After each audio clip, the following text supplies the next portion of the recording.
Well, that was a nice shot, and what I want to talk to you about that was the rotation, the re-rotation, the separation, the lateral rotation prior to supination. Or maybe we should put it a little bit simpler for you. I want to go run through now a few of the thoughts and the feelings I've had over the last few years to build the golf swing, and then give you a lot of tips as I run through the swing on how to build that swing and how to keep checking it. Now let's first of all start with the grip. A lot of people try to take the grip with the club out in front of them square, and are not too sure how to put the hand, the first hand, your left hand, onto it. And one simple way I found of helping this is how your hands hang naturally by your side. They're automatically turned in a little bit. So what we do is we start from a square club face and then move that club head round right in front of your right toe. Then when you apply your left hand, your left thumb automatically goes to the right of centre of the grip. Now when you hold it back up, look, perfect. You've got it going parallel through the hand here, and you've got this V pointing at your right shoulder. So we're off to a good start there.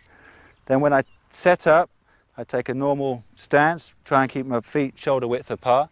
First tip is where to put the weight on your feet, and that's got to be on the balls of your feet. That's going to make your legs feel lively. We want some solid knees, about shoulder width apart. Those are the important things. So we take our address there, we bend from the hips forward. And then we let our arms hang. A lot of people say, well, how much do they hang and everything? Well, a simple checkpoint to get all this in sync. If you put the club, you hold the club here, in the middle of your shoulder, it should fall somewhere through the middle of your knees and look straight into the balls of my feet. So that means I've got my weight nice and even. I'm not too far over the top here, or if I'm way too back here, you can see. So what I'm trying to get is a nice central weight line. Right, and then moving the club away first. I really think that's the best tip to get things moving. The club head's got to travel the furthest, so we better get that moving first. So if that moves and pulls everything round, we then get ourselves into this set position. We've completed really almost a swing, and our plain check from that position is just slide the hands down and then check where that grip is pointing. And it should be, if I put a ball midway between my foot and the ball, that grip should be pointing pretty close to that ball. Now I'm on plane for the backswing. Now all I've got to keep doing now is turning the shoulders and moving the weight onto my right leg. So if I keep coiling up, I've now made a very good backswing. Notice the wrist position is exactly the same as I started. I haven't all of a sudden cupped it this way or tried to arch it over to shut the club face. It's nice and neutral. A good tip when you take a practice swing is the club should be pointing to the left of the target, a little bit laid off, because obviously on a full swing you're going to wind it up and hopefully get that pointing exactly on plane. Now remember, when you get to the top of the backswing, the importance of really keeping these knees solid. We've got to have some resistance in that, because if you wind up and knees move, you know, to your friends you look like you've made a nice backswing, you've wound up, but you've created no coil, and these legs are going to cause you a lot of problems. So resist and wind it up. So let me now talk about my thoughts on the downswing. So as we've just been saying, I've wound it up, so let's unwind it coming down. So the arms start to unwind. The biggest thing we will try to work on here is getting this distance between the right hand and the right shoulder. We want that getting greater straight away as the first move. Now if we can pull that down to this area here, then we can then commit the whole of the right side, and it works from the top working down. We commit the right shoulder, which pulls the right hip, which then pulls the knee, which then pulls the heel off the ground. So the right shoulder commits itself to impact. Now you can see from here, often a misconception of getting to impact, everybody thinks you should be dead square. In fact, you've got to get everything open. The hips and shoulders are open, because what we're trying to do is create a path through for the arms to swing so they can release through, and you can really then commit yourself to pulling right through to make a good follow through. But the most important thing is, you know, speeding up all the time. We want a bit of zip on the bottom of the ball there, and then really pull it through to a nice finish with my stomach facing the target. So let me demonstrate one of those. Wind up, unwind.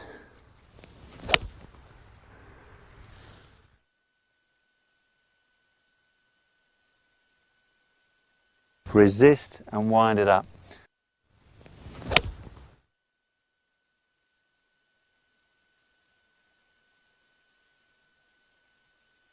Wind up, unwind.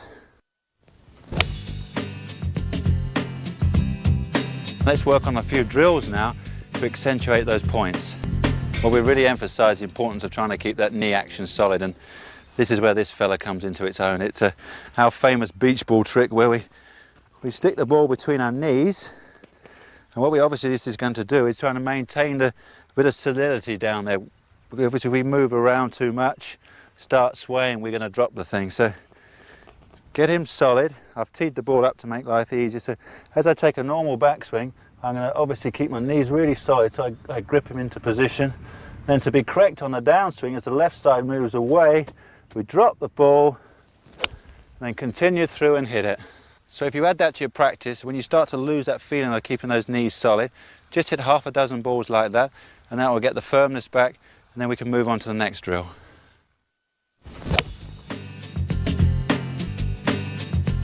The preset drill. This is probably my first drill I ever did. It's obviously one of my favourites because what it did for me was really give me some confidence on my backswing. When I was working so hard in changing my swing, I needed something, I needed a boost. So when I got to the top of the swing, I knew I was in the right position. So let me show you how you do this, and it's got to be done absolutely correctly to get the full benefit out of it. So we take our normal address position. I've teed the ball up for these exercises because striking the ball is not the most important thing here. We want to learn to teach the body these new positions. So take my address. Now what I'm going to do is set my hands here without moving them backwards, right the way to the full set position, and you can see two important things. One, the shaft is exactly in line with the one on the ground there, and it's also exactly horizontal.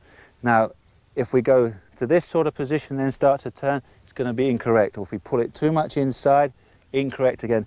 These are absolute musts, and from here I can see this one quite clearly, and the horizontal one may take a little bit of time to double check, but once you get the feel of this one being parallel to the ground, you've got it. So set the wrist there, and all we have to do now is just continue turning. Just turn those shoulders, left shoulder under, and look at that.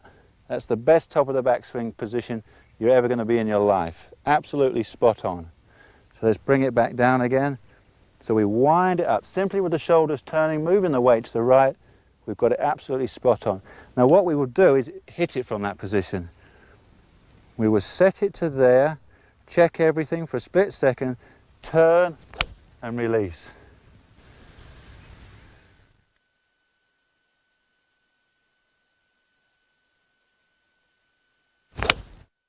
We've simulated a practice ground facility here for you because I feel it's really important that you know where to practice as well as how to practice, because our hook player would really benefit if he was to go over to the right hand side of the range to practice from, because what it will make him do is aim into the middle of the practice ground here, and it's going to encourage a sort of a slice for his game, which is going to slow down his hook.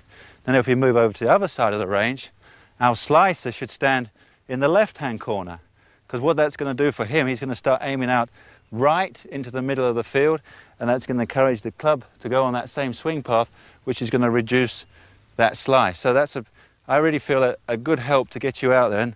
And one maybe a little silly little tip, if you practice extremely hard like I do, then you wear and tear on your equipment. And what I do is I practice with my odd clubs one day of the week, and then the next day I'd practice with my even set. For two reasons. Obviously I get the even wear and tear on my clubs. The last thing I want to do is look down and see a 6-iron almost with a hole in it. And what it does, it eliminates the fact that I've got any favourites in my bag. I want 14 favourites in there. Now, this is another great drill to help you get the weight onto your right leg. This is something I constantly have to work on. Our slice play, remember, if you're so much forward on the left side here, he's never got his weight onto his right leg throughout the backswing. And our advanced player, who has a very active leg action on the downswing, what we're trying to do is keep a little bit of weight there as you start down, to hold it back as we call it. So you can start down, keep the weight on the right side, then release it through, because he's been so active and he's gone so quickly. So what you've got to do is pull this left foot all the way back so the toe is level with the back of the heel, and then lift your heel off the ground. That also makes things easier to turn, but it also pushes a little bit more weight here. Remember, still keep the weight on the ball of the feet here. Right, and get yourself comfortable. It's a little bit difficult to get in that position, but as you move over, you see the weight will now stay right on that right thigh. That's the important thing. And as you start down, you're going to have to keep it there, otherwise you're going to fall over. And then you go ahead and hit through. And we're not too worried about the strike, because you know it's quite a difficult stretch to get through the ball. The most important thing is the wind up and then that unwind. So you watch that right thigh and see if I can keep it in position going back and through.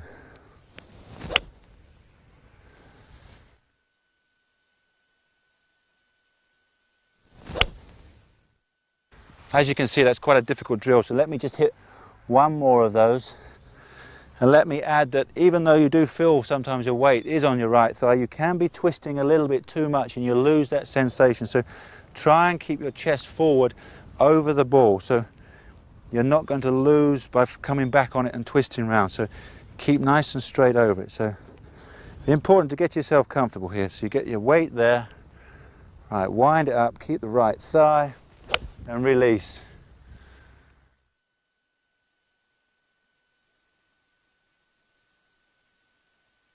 Wind it up, keep the right thigh and release. Now that's great. Now we really worked hard on our leg action there. Now I've got a tip for you on a new drill to work on this right arm. This is the move I call my right arm separation. This is a really important part to my game. Obviously being a tall person, when I start my downswing, quite often I come down here, I don't get any separation here, and I get jammed into my right side. So what I'm trying to achieve is to get this distance between my right hand and right shoulder greater, straight away, and nice and smooth transition. So as I start down, I want to get the club moving out and then release it. And what will happen if you have a few practice swings like this, you can't stop it from happening. It's the centrifugal force of just letting the weight of the club pull you around. You're certainly not going to stand up and go into your side. So look at the ball and then just release that right hand. Make this distance get greater straight away. Now I recommend if you're a high handicapper, you just wander along the rough and you just practice this. Just stand there clipping the top off the daisies. Get the feeling of that separation and really releasing that club head. That's going to give you so much more club head speed.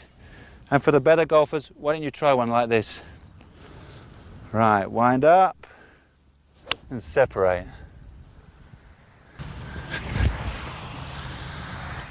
Now it may look to you as if I'm taking 5 minutes out while the guys set up the cameras for the next shot, but in fact I'm practicing my golf swing. Oh no you're not! Oh yes I am, because the right hand release is one of the most difficult things to teach. And standing here skimming the stones, you look, there's two very important parts. You watch the leg action, you watch the right hand, because it's a very difficult thing to teach you to how to release it. Everybody's going to be slightly different timing, but you watch these two legs, see how they brace themselves, and then you watch how I release it.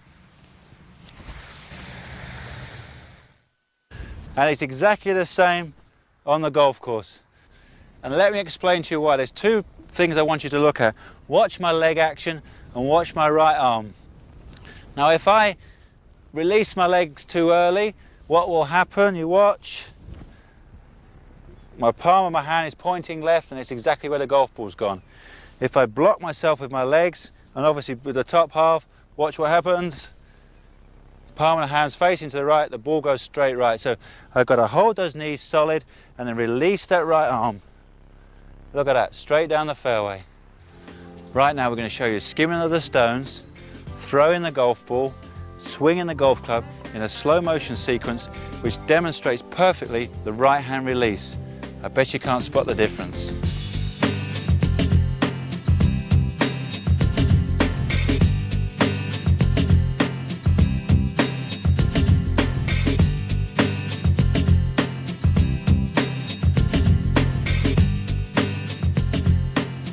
Right, and finally we've done an awful lot of work on the practice ground, and quite often we get bogged down with the theory. So for now, let's just concentrate on striking that golf ball. So just take out a 9-iron, and all we want to work on is a half backswing. Just set it up, really work on some zip at the bottom of the ball there, really get some sound, and then halfway through. So half set, zip it and through. So let's really crunch it and see if we can put some backspin on that ball. Set and zip it. Let's hit another one of those. So really just concentrate on the bottom half. We're just going to swing this club head. Let's forget about all the theory and get some club head speed going. Set and zip it.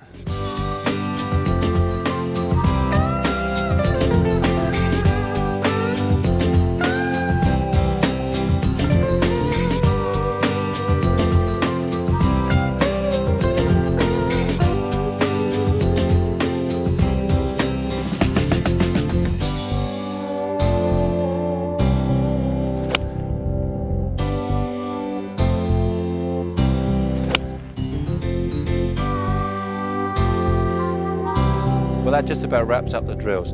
Now the best way for you to use that when you're working on your swing is to relate to the right drill. Don't hit too many balls, just a dozen. That's going to help you regain that feeling you're looking for. Now let's work on some tips.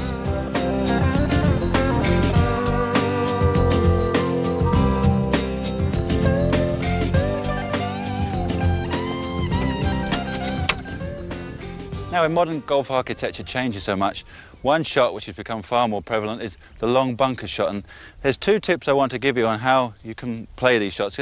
Often you've seen in America now, we have bunkers there which stretch all the way from the tee right away to the hole, a couple of 100 yards long. Now, let me give you 2 points to help you on that. First of all, you want to assess whether you've got a lip in front of you and what club you can clear it with.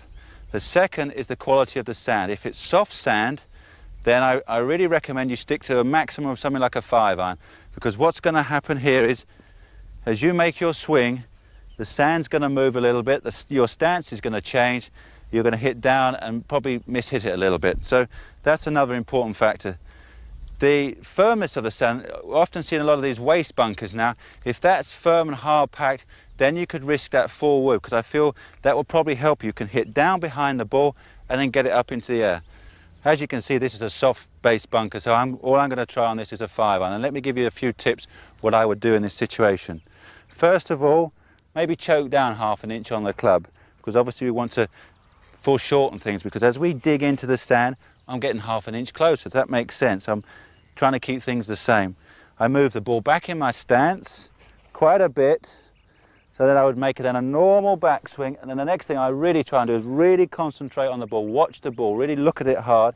But as I start down, if that makes me feel like I move forward on the shot, that's a great feeling, because if you thin it a little bit, you're going to get away with that. If you hit it fat in the bunker, it's only going to go 30 yards. So move it back, normal swing, really watch it, and go forward.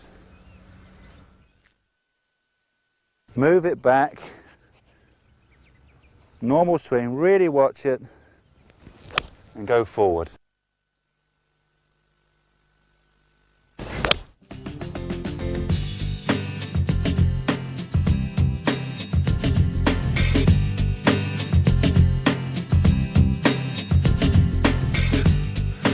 Now, another serious mistake I see amateurs make a lot is when their ball's in the rough, they've read so many articles about the 5-wood. This is the club to get in there and get it out. This is going to solve all your problems, but they never assess the lie or the situation. So they go wading in, give it a go, and they often hit a shot which I couldn't even attempt to play. So let me show you what will happen.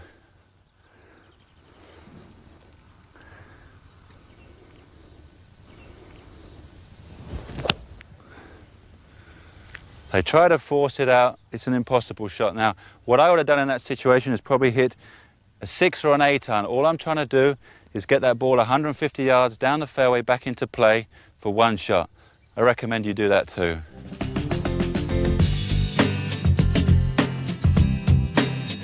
Right. Whoa.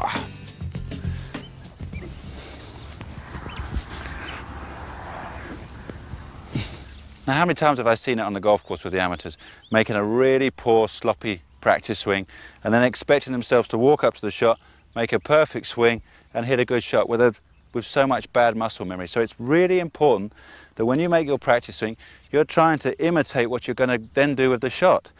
If you're then working on a bit of stretch, get it all correct.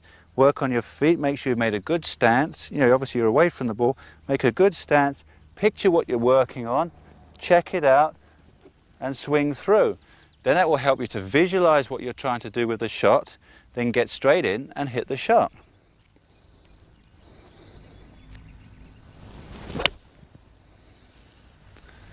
Then what I often see after that is they've hooked it into the trees. They go, I just gave it all of this and I've hooked it there. They've rehearsed it again. More muscle memory, more bad muscle memory. So what you should do after that, I think, I need to get over here a little bit more, check that position again, and through. Right, now I've got it right, I'll hit a good one next time.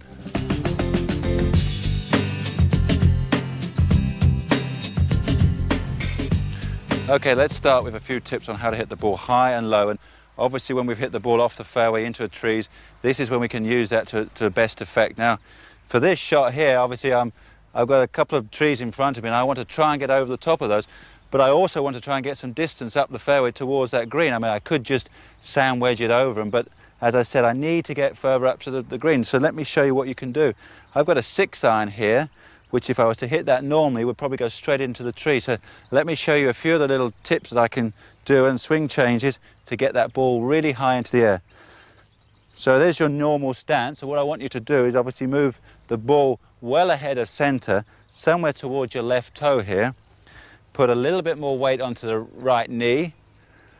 Then really open that club face up. You've obviously got to guess by looking at the face the trajectory it's going to take to get over the top of the tree. So just keep opening it up till you feel you're comfortable. The important bit is you really stay back on this right leg, and as you swing through the shot, again, you want to be staying behind it. You really get the feeling of behind and helping it up. And you've obviously got to be committed to the follow through. You can't just stop on this. Really pick it off the turf and hit it up. So ball forward, open the face. Now really watch it. And I've got him out of trouble and back into play.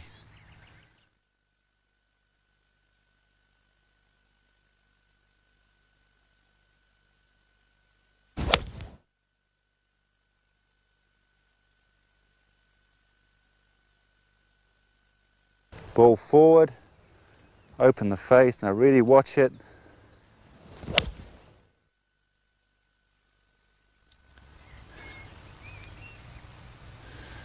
Now here's a situation I'm sure you found yourself in before, and especially at Valderrama, under these beautiful cork trees, anytime a shot leaves the fairway, this is the problem you're going to face. And if I'm trying to play a punch shot under the trees here, first thing you need to check, we've got a branch in the middle of our backswing. So obviously we're going to need to choke down to shorten that backswing. That's going to help us tremendously. Then we move the ball back in our stance, and obviously we've got to judge the trajectory we're trying to get. Now what a lot of people will do, the mistake they will make is try to hit it low. They automatically grab, say, their longest iron, a 3-iron. Then they move it back as well, and look, quite often you smother the shot completely and you won't even get out of the rough. So probably a 5-iron's enough. Move that back towards your right foot here. As we saw, by choking down, I now know I'm comfortable from that branch. I can take a full swing. Then on the follow through, as we've demonstrated with the skimming of the stones, this is when this right hand comes into action, because if you picture the right hand releasing under the branches, that is exactly where the golf ball is going to go. So let me show you. Ball back and release it low.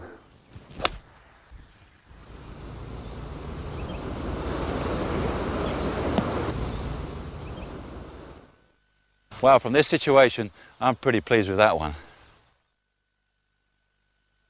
Ball back and release it low.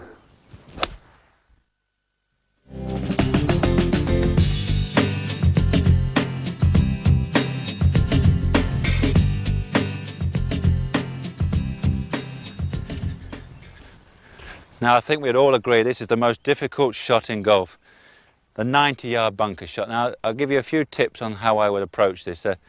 Number one, I think you need to take a club when you're going to make a full swing, a full natural swing, but not a forced swing in any way, because I think what that will do will keep the tempo nice and even. It's the most difficult shot to play when you've got a half swing and you're just trying to pick it off the sand.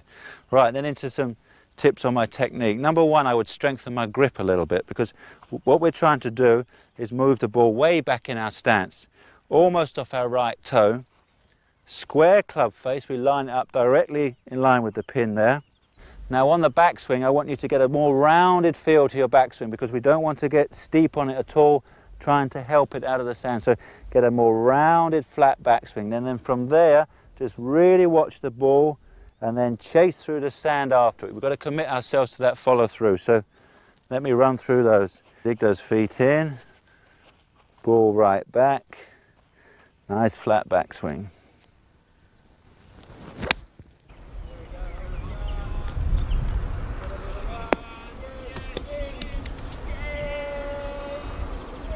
Now remember to keep that tempo nice and even, and you might get a result like that one.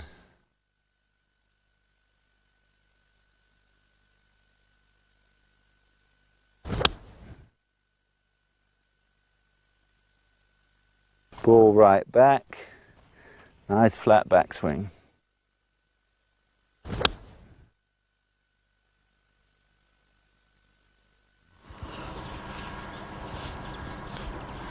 Right, the famous towel drill. You've obviously seen this one before, but over the years people have taken this one much too far. When we did it before, it was to link the body and arm action on no more than an 8-iron, and I see too many people thinking, well, if Nick failed it with an 8-iron, I'll do it with my driver, it's going to be far better. In fact, it's causing all other problems. But what I use it now for is for pitching, and I think this is one of the most best drills that I can help an amateur in linking that body and arm movement, because so many people, what they will do, their arms will go first, and obviously if you'd lose the towel here, or the body and everything just are not in sync. So what we've got to do here now, because we've got the contact from the towel, is to turn the stomach and arms, and they will all link together. So that's all you've got to do. Have a couple of practice swings back and through, and just follow it through. Now on the backswing, just let your arms rotate, so make sure you get a nice plane on the backswing. Don't get too stuck here and lifty on it at all, obviously you'd be way too sharp. So let the arms rotate there, look, and check that plane on the backswing, and then put it all together, back and through. There you go, and you see how well I can link that together. This really helps the amateur to get the ball airborne for the first time. Instead of trying to pick it off the ground or just not 100% sure how hard to hit it, you can use your chest here to regulate the speed of the swing. So, chest back and through.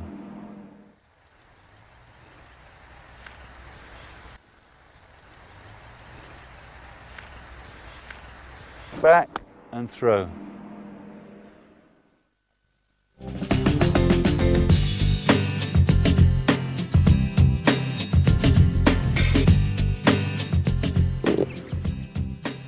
Now let me give you a few tips on how I work on my feel with my short game. Quite often I see on a putting green on the golf course somebody with a bag of balls just hitting 50 balls just to one spot, and the problem is all they're really working on is their technique, and after a repetition of a few balls you lose your feel. So let me take a wedge and let me show you what I do. So I've scattered some balls out and I've got a variety of pins here. Now I think the secret is to hit one shot to each pin and to get that variety, and then you're going to get the feel of what the club will do and how the ball will react. So obviously to a front pin, I've obviously got to make the ball fly a little bit higher, so I put the ball a little bit further forward in my stance, and then I can just flop it onto the green and let the ball release, and I can learn from how much that ball's released. Yes!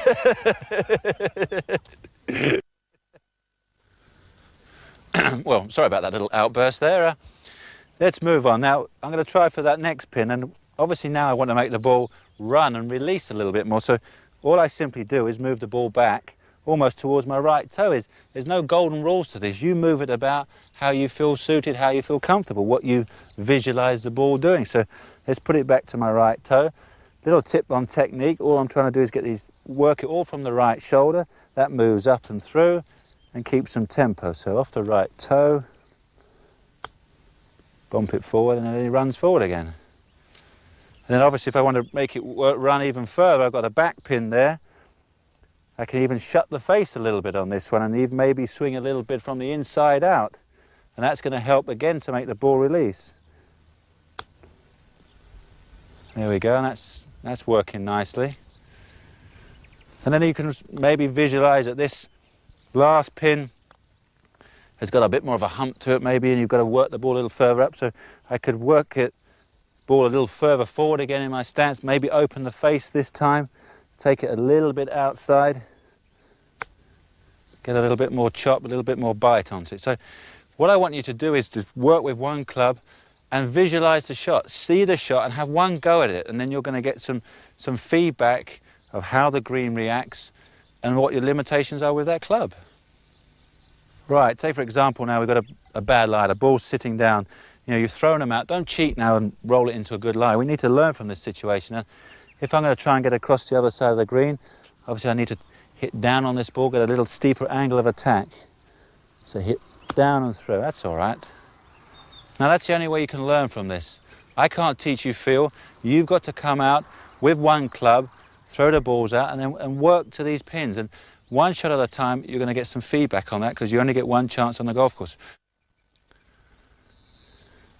Right, now what I'm often asked by amateurs is how they can judge the distance of a pitch shot on the green and what sort of club to use, when to change and everything. Now, some of the golden rules that I stick to is what we're trying to do is get the ball onto the green first, because we know that surface, that's the best surface on the golf course. Hopefully we will know how it's going to react, how much it's going to run. So it's very important that we get our first bounce onto the green and then let it release and then see what it happens. And obviously if we use a variety of clubs, that's going to lengthen things out towards the pin. So I'm going to put a couple of markers down. So if I'm going to try and get it on, give myself a foot margin there and maybe a yard and a half, something like that. Now if I can land each club, each different club here in that area, it's going to show you how much difference roll we're going to get. So first of all, with the sand wedge, obviously this would be for a close pin, so let's just land it in between there. Good. Now you can see how that started to bite. So I move up to the pitching wedge now, which is obviously about 6 degrees left loft than a sand wedge. Same spot. There we go. That goes on another 10 feet or so further. Move on to the 8-iron. Pick my spot again. See, so I'm in control of this now. All I'm trying to do is move the ball 3-4 yards. And now if I have a go with a 6-iron, land it probably just 1 yard onto this green, we'll make it down to the pin there. There we go, perfect.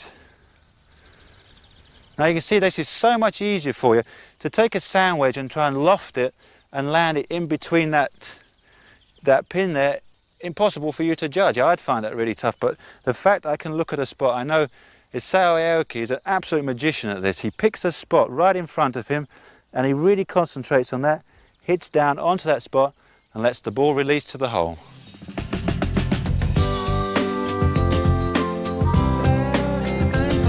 Now I want to give you a simple tip to cope with these 4 different situations we've got here in the bunker.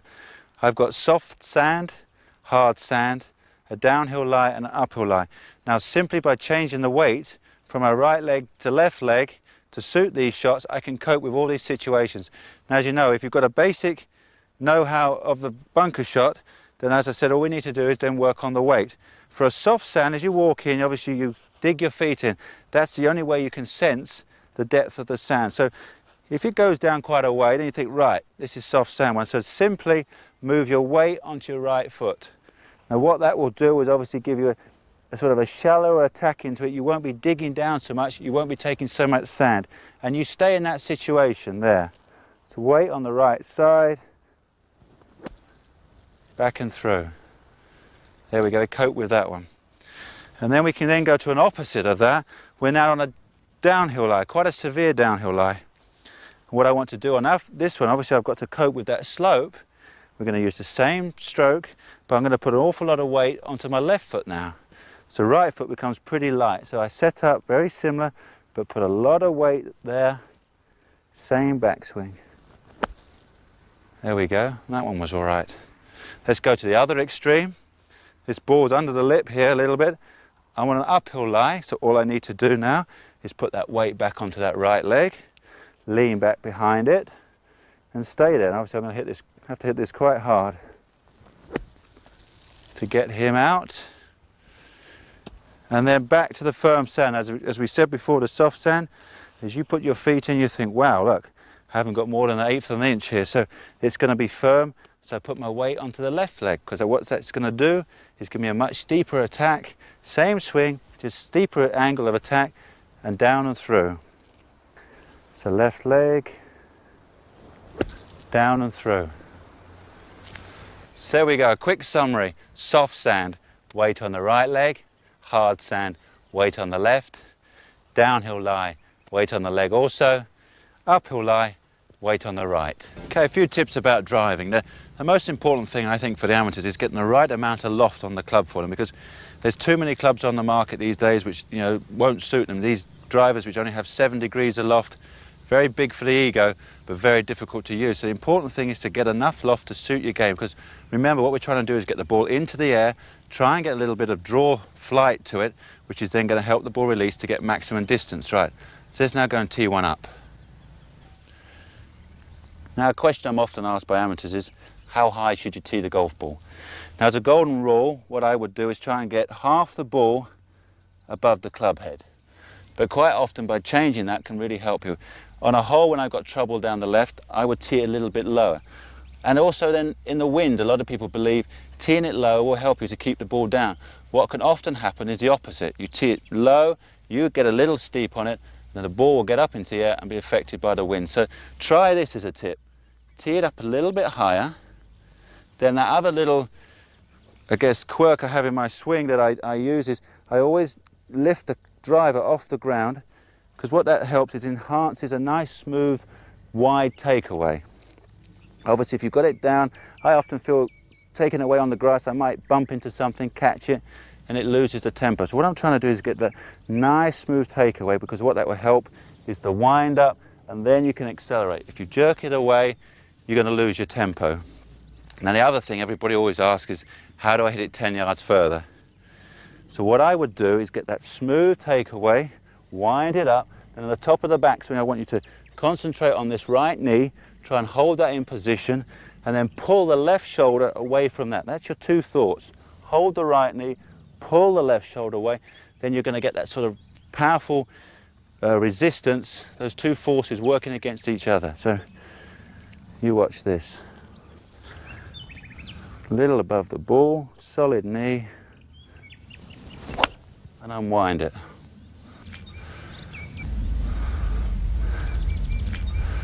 Solid knee, and unwind it. In this room here, I've got a lot of different objects which can help me with my swing.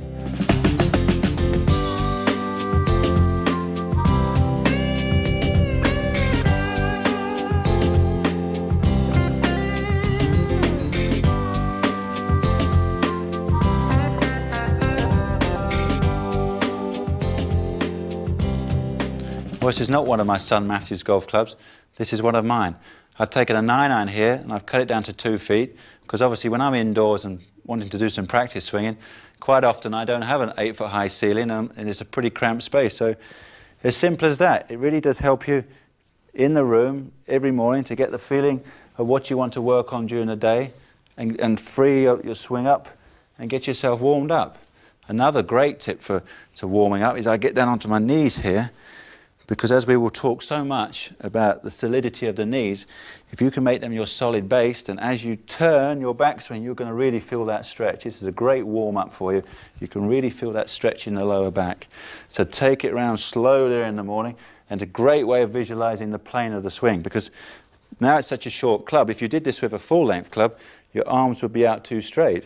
So the fact it's only 2 foot long, my arms are actually hanging in exactly the same position as they would be for a full golf club. So as I said, great to turn around, gets you on plane, and then turning through, it's a little more difficult, but again, it's great for that stretch, you see, to stretch this right side to simulate the follow-through. Now, I'm often asked, how still should I keep my head during the backswing? Well, this is about the only way I think you can visualize it. Stick your head against a pillar or into the door frame, take your stance. As you work your left shoulder back and under, you can see you can keep it quite still. And as you work back through, when you get past impact position, now the right shoulder is going to collect the chin, you see. And as you pull through, you let it go with it. The last thing I want you to do is try and stay there, because what would happen, you'll block yourself and you're going to hit the ball straight right.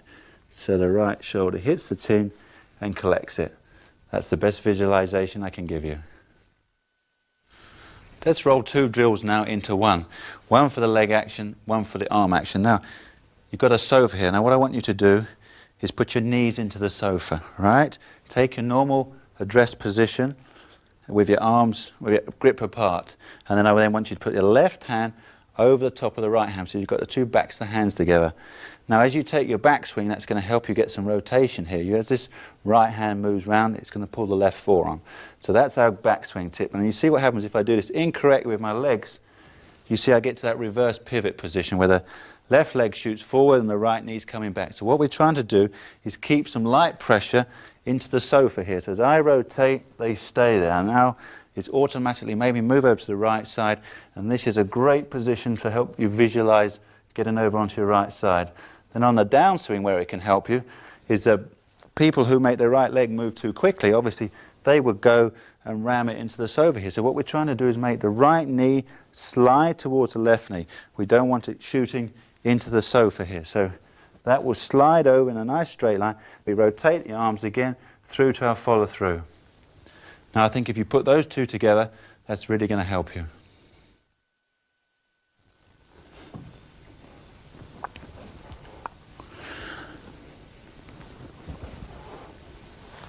Now here's a really simple little exercise you can do with putting your left leg up against the side arm of the sofa here. So many people have too much lateral sway into the ball, where those knees really move too much. Now obviously if you've got something to brace against it, this is a visualization you want to have in your swing, because what it will do is this braces and stays straighter, it makes the top half of the body work so much faster. So it's as simple as that. You just keep swinging away and you'll feel how much more this right side's getting to the ball, which is obviously going to help you from, if you were coming across the ball so much and you never got through it, see that right shoulder stays back. So there we go, really release that right shoulder, and I think that will really help you. Now let's check a few points in our swing using the mirror. And let's start with our stance. Now if you stand directly square to the mirror, when you take your stance and then hold a club up, which will hang dead straight, obviously you can look, and if you're leaning too much to the right, obviously you've got your weight too much on the right side, vice versa, if you're left of the shaft here, too much on the left side. So it's really important that you're getting your weight nice and even, your spine pretty straight to that. What that will give you then is your left hip should be slightly higher than the right, and obviously the left shoulder will be again slightly higher than the right. So you set up and check that you obviously got good ball position. Your hands might be a little bit too much this way, or you might be too far forward. Again, you're trying to create that good looking picture right there. And then what I'd like you to do is then cross your arms across, hit your shoulders with the club there like so. Now what you can check is your turn. As you turn 90 degrees, there's your first check. You're getting your weight onto your right thigh. Quite often if you were to take a swing without looking in the mirror and then see, you may be reverse pivoting. Now you see what sort of shape that's creating. Or there might be other swinger who moves the right shoulder back far too quickly and he's going to straighten the left leg too much, or all sorts of things like that. Then we can move round this way, which is a great angle to check the plane of our shoulder. So as we turn here, look at the plane of that shaft. What we obviously don't want to be getting too steep here, or sometimes the right shoulder moves very quickly and we're far too level. So it's really important you notice that angle that I've created there. And one more thing, while you're there, you can do your hair.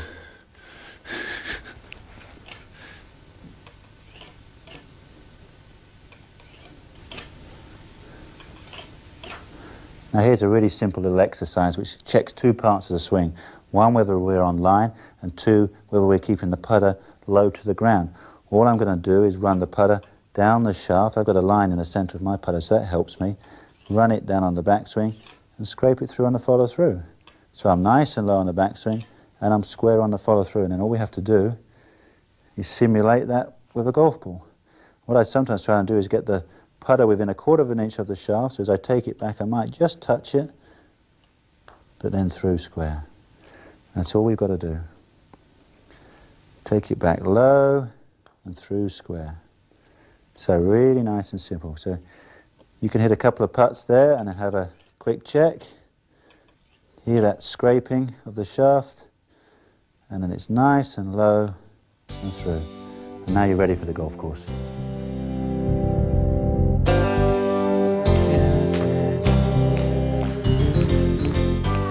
Well, there we've done quite a few warm-up drills inside, which sometimes can be far more important than you realise, because obviously if the weather's lousy and you can't get on the golf course, or your work doesn't give you the time, then you need to stay inside and work on your game.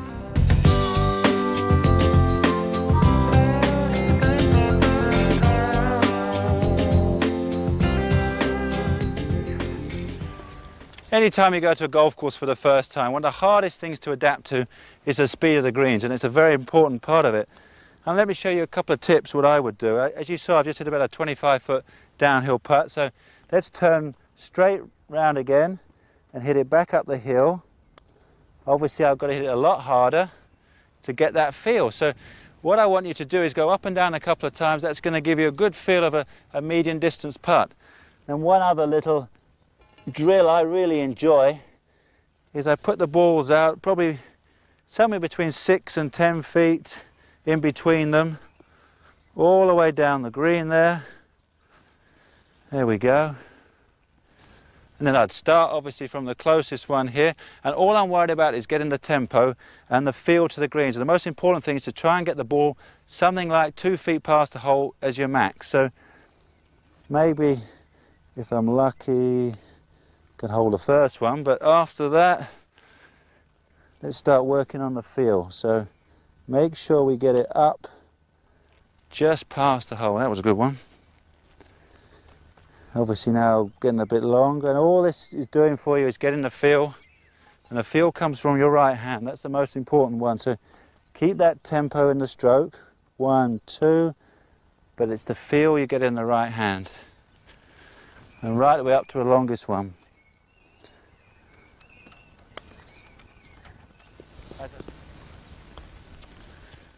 Now let me show you one more tip for those dreaded knee knockers. What I want you to do here, and you can only do this on the putting green, not on the golf course, is take your address and then push the ball into the hole. No backswing at all, because what that's going to help you do is go straight through to your target. If that putter head doesn't do that, if it deaccelerates at all, or there's any hesitation, you're going to pull it left, miss it on that left edge. Or if it's a little bit jerky and a little bit too much to the right hand, whoop, you're going to miss it on that right edge as well. So just quickly recap on him, squaring up and then push him straight into the hole. Well, that just about wraps things up on this tips and drills video. I really hope you've enjoyed it. I'm sure you can get a lot of benefit out of some of those tips. And on a personal note, I've really enjoyed doing some of those drills. I've had to revamp them from a few years ago, and I bet you'll see me doing those on the next coming tournament. So with it being such a beautiful evening here at Valderrama, I think I'm going to stick around and have a putt. So thanks for joining me, and good golfing.